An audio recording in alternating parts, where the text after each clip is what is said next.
Now the serpent was more subtle than any beast of the field, which the Lord God had made. And he said unto the woman, Yea, had not God said, Ye should not eat of every tree of the garden? And the woman said unto the serpent, We may eat of the fruit of the trees of the garden, but of the fruit of the tree which is in the midst of the garden, God had it said, Ye shall not eat of it, neither shall you touch it, lest you die. And the serpent said unto the woman, Ye shall not surely die, for God do it know in the day ye eat thereof, then your eyes shall be open, and ye shall be as gods, knowing good and evil. And when the woman saw that the tree was good for food, and that it was pleasant to the eyes, and a tree to be desired to make one wise, she took up the fruit thereof and did eat, and gave also unto her husband with her, and he did eat. And the eyes of both of them were open, and they knew that they were naked, and they sewed fig leaves together, and made themselves aprons. And they heard the voice of the Lord God walking in the garden in the cool of the day. And Adam and his wife hid themselves from the presence of the Lord God amongst the trees of the garden. And the Lord God called unto Adam and said unto him, Where art thou? And he said, I heard thy voice in the garden, and I was afraid because I was naked, and I hid myself. And he said, Who told thee that thou wast naked? Hast thou eaten of the tree whereof I commanded thee that thou shouldest not eat? And the man said, The woman whom thou gavest to be with me, she gave of me of the tree, and I did eat. And the Lord God said unto the woman, What is this that thou hast done? And the woman said, The serpent beguiled me, and I did eat.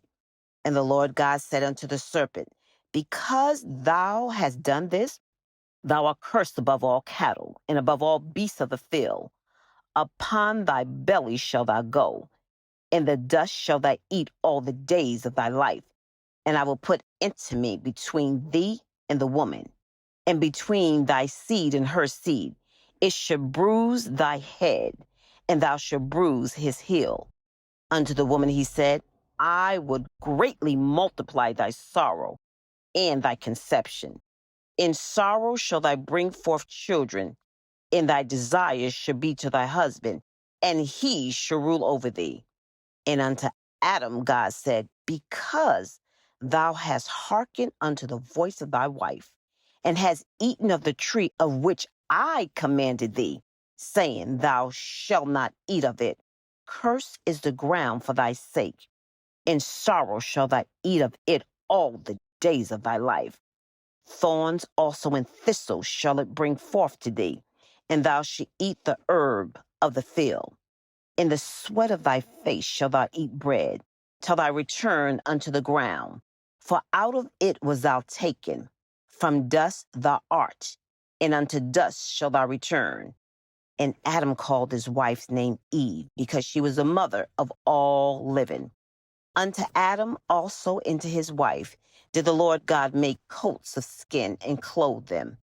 And the Lord God said, Behold, the man is become as one of us, to know good and evil. And now, lest he put forth his hand and take also of the tree of life and eat and live forever.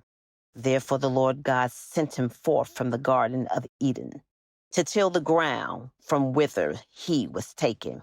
So he drove out the man, and he placed at the east of the Garden of Eden cherubs and a flaming sword which turned every way to keep the way of the tree of life.